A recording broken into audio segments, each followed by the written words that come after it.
আসসালামু আলাইকুম প্রিয় শিক্ষার্থীরা, সকলে কেমন আছো? আশা করি ভালো। আলহামদুলিল্লাহ, আমিও ভালো আছি। প্রিয় শিক্ষার্থীরা, আজকের আইসিটি পরীক্ষা নিয়ে বিশাল সুখবর রয়েছে তোমাদের জন্য।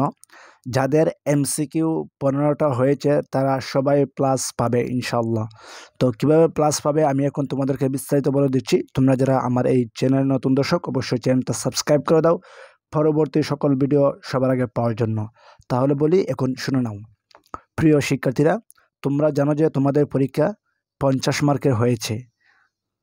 অন্যান্য পরীক্ষা 100 মার্কের হয়। তো সেখান থেকে প্লাস পেতে হলে অবশ্যই 80 মার্কস পেতে হয়। আর যেহেতু তোমাদের 50 মার্কের পরীক্ষা হয়েছে, তো সেখানে প্লাস পেতে হলে অবশ্যই তোমাকে 50-এর মধ্যে 40 পেতে হবে।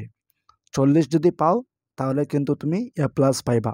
তো 40 কীভাবে পাইবা দেখো। যেহেতু ব্যবহারিক 25 মার্কের, টোটাল মার্ক হচ্ছে 50, ব্যবহারিক 25 এবং এমসিকিউ 25। তো প্রত্যেকটা স্কুল থেকে তোমাদের ব্যবহারিক মার্ক 25 দিয়ে দিবে। তো আর 40 হতে আর বাকি থাকে কত দেখো, 15।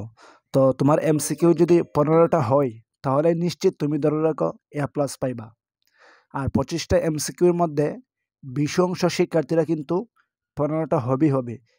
যেহেতু আইসিটি মোটামুটি অনেকটাই সহজ, একটু যারা পড়ে গেছো, আমি ভিডিও আপলোড করেছি অনেক ভিডিও, তো সেখান থেকে কিন্তু অনেক প্রশ্ন এমসিকিউ কমন আসছে।